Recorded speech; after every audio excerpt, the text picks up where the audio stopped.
Hello student, आज हम RCC के लेक्चर 2 में बात करेंगे method of design of RCC member. उसके हमारे पास में 3 मेथड है। पहला हमारा वर्किंग स्ट्रेस मेथड, उसको कहते हैं कार्यकारी प्रतिबल मेथड। दूसरा हमारा मेथड आता है अल्टीमेट लोड मेथड, जो सेकंड वीडियो में देखेंगे। और थर्ड रहेगा हमारा लिमिट स्टेट मेथड। हमें 3 मेथड पर पूरा आरसीसी डिजाइन करना है। पहला वर्किंग स्ट्रेस मेथड, दूसरा अल्टीमेट लोड मेथड और तीसरा हमारा रहेगा लिमिट स्टेट मेथड। आज हम देख लेते हैं वर्किंग स्ट्रेस मेथड। उसमें कौन कौन से पॉइंट हैं, उनको हमने पॉइंट वाइज लिख लिया है और उनको समझ लेते हैं। वर्किंग स्ट्रेस मेथड को हम कैसे डिजाइन करते हैं, कैसे हम इसका यूज करेंगे, ठीक है। और ये हमारा आजकल कहाँ कहाँ पर अपनाया जाता है और कहाँ कहाँ पर नहीं अपनाया जाता, ठीक है। सबसे पहले आता है वर्किंग स्ट्रेस मेथड। तो इस मेथड में कार्यकारी भार को आधार माना जाता है। कार्यकारी भार को, जो हमारा वर्किंग लोड होता है किसी भी स्ट्रक्चर पर, उसको क्या माना जाता है? आधार मान लिया जाता है, ठीक है। दूसरा पॉइंट है हमारा, दूसरा है चरम प्रतिबलों पर पहुंचने पर कंक्रीट इलास्टिक से प्लास्टिक स्टेज में आ जाती है।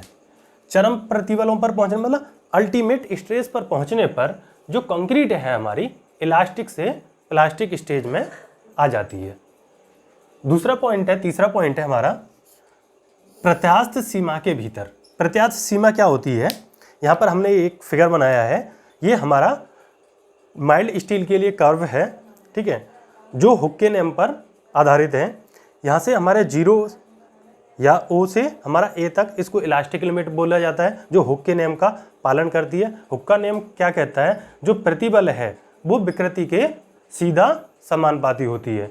जब ये समानुपाती का साइन हटाएंगे तो एक कांस्टेंट आ जाता है, जिसे यंग मॉडुलस कहते हैं, E। तो सिग्मा बराबर E इंटू E। तो इसमें क्या होता है, जो प्रतिबल होता है वो विकृति के सीधे क्या होता है? समानुपाती होता है। जितना प्रतिबल बढ़ाएंगे उतना ही हमारा विकृति। और जब हमारा लोड अगर हटा लिया जाता है तो क्या हो जाता है? जो पिंड है हमारा वो प्रारंभिक स्थिति में आ जाता है प्रत्यास्थता सीमा के भीतर। तो हम यही मान के चलते हैं कि प्रत्यास्थता सीमा के भीतर कंक्रीट और स्टील संयुक्त रूप से कार्य करते हैं। संयुक्त रूप मतलब दोनों जो मिलकर जो लोड आता है हमारा मेंबर पर, वो दोनों एक दूसरे से संयुक्त रूप से जुड़कर उसको वहन करते हैं भार को, ठीक है। थर्ड पॉइंट है हमारा स्टील और कंक्रीट के बीच में जो बॉन्ड है वो पूर्ण बना रहता है। जो हमारा कंक्रीट के बीच में और स्टील के बीच में जो बॉन्ड बनता है वो हमारा क्या रहता है? वो पूर्ण बना रहता है। संयुक्त रूप से मिलकर एक दूसरे से कार्य करते हैं, ठीक है। और जो बॉन्ड होता है वो काफी हमारा मजबूत रहता है स्टील के साथ में। नेक्स्ट पॉइंट है स्टील और कंक्रीट हुक के नियम का पालन करते हैं। हुक का नियम क्या कहता है कि प्रतिबल विकृति के समानुपाती होता है। जितना प्रतिबल उतना ही विकृति, दोनों एक दूसरे से क्या होते हैं? समानुपाती सीमा के भीतर होते हैं। तो इस नियम में जो वर्किंग स्ट्रेस मेथड के ये अजम्पशन भी मान सकते हैं हम, ठीक है, कि स्टील और कंक्रीट हुक के नियम का पालन करते हैं। इसमें जो तुम्हारा स्टील है उसको भी प्रत्यास्थ माना गया है और कंक्रीट है उसको भी हम प्रत्यास्थ मान के चल रहे हैं, ठीक है। अब बात करते हैं संपीड़न प्रतिबलों के लिए जो फैक्टर ऑफ सेफ्टी लिया जाता है वो 3 लिया जाता है, ठीक है। जो हमारा संपीड़न प्रतिबल में, संपीड़न मतलब कंक्रीट में जो संपीड़न प्रतिबल उत्पन्न हो रहे हैं उनके लिए फैक्टर ऑफ सेफ्टी हमारा 3 लिया जाता है। जैसे कंक्रीट के लिए हम कैसे ग्रेड लेते हैं? जैसे M20 लेते हैं, M25 लेते हैं। तो जब हम सिग्मा CBC बंकन प्रतिबल निकालेंगे, ठीक है, कंक्रीट के लिए, तो हम कैसे, जैसे यहाँ पर 20 है तो 20/3, तो जो भी आएगा वो हमारा सिग्मा CBC की वैल्यू होगी। आगे हम डिजाइन में कई जगह निकालेंगे तो इस तरीके से इस फॉर्मूले का या इस तरीके से फैक्टर ऑफ सेफ्टी से डिवाइड करके हम क्या निकालेंगे? सिग्मा CBC, ठीक है, अनुगेय प्रतिबल, ठीक है, अनुगेय प्रतिबल, ठीक है, सिग्मा CBC कंक्रीट में, ठीक है।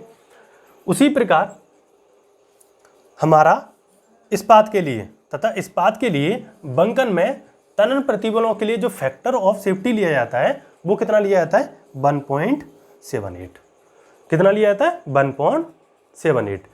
और जो हमारा स्टील में कैसे ग्रेड होते हैं FE 250, ठीक है, FE 250, FE 415, ठीक है, FE 500, ठीक है। अगर हमें सिग्मा ST, ठीक है, हमें स्टील में प्रतिबल तनाव प्रतिबल निकालना है तो कितना निकालेंगे sigma ST divide 415 divide by 1.78 से डिवाइड करने पर जो भी आएगा वो क्या होगा हमारा सिग्मा ST।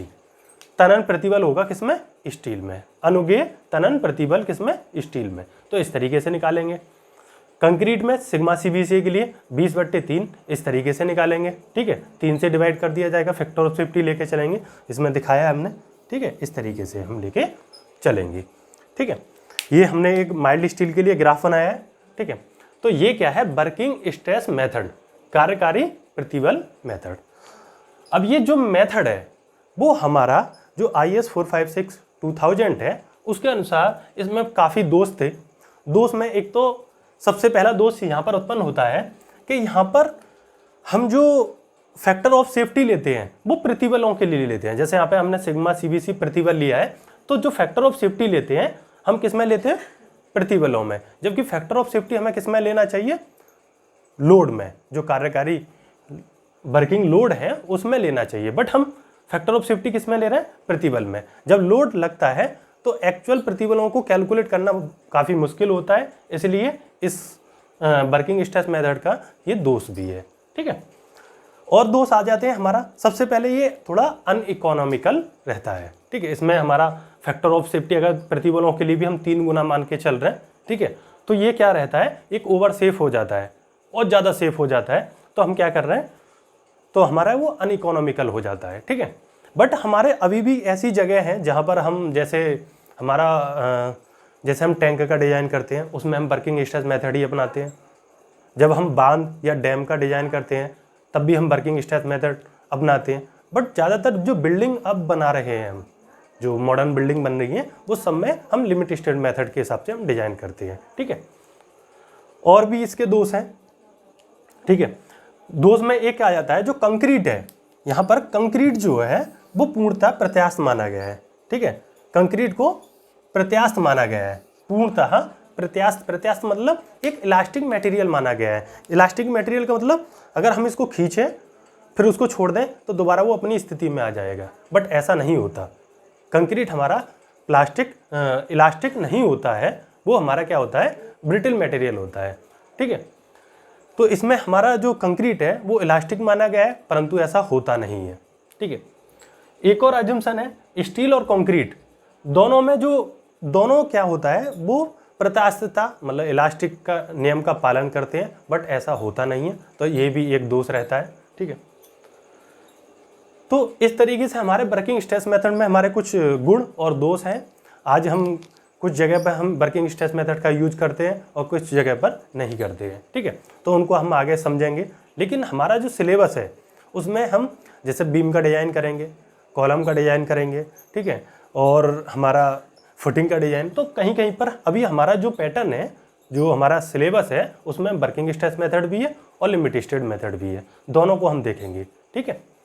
तो आज की वीडियो में वर्किंग स्ट्रेस मेथड के लिए इतना। अब नेक्स्ट आता है अल्टीमेट लोड मेथड।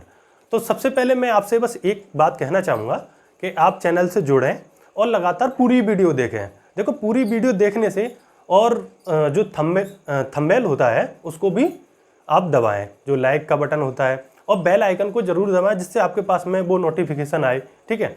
हम यहाँ पर इतनी मेहनत कर रहे हैं तो आप भी उसके साथ में जुड़ें और अच्छे से समझें। 1 बाय 1 वीडियो भी अच्छी आती रहेंगी और हम कोशिश करेंगे कि और अच्छी से अच्छी वीडियो और अच्छे से अच्छे कंटेंट भी दें।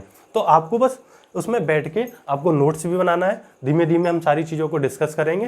तो चैनल से जुड़े रहें और अपनी अटेंडेंस उस पर लगाते रहें, ओके, ठीक है, थैंक यू।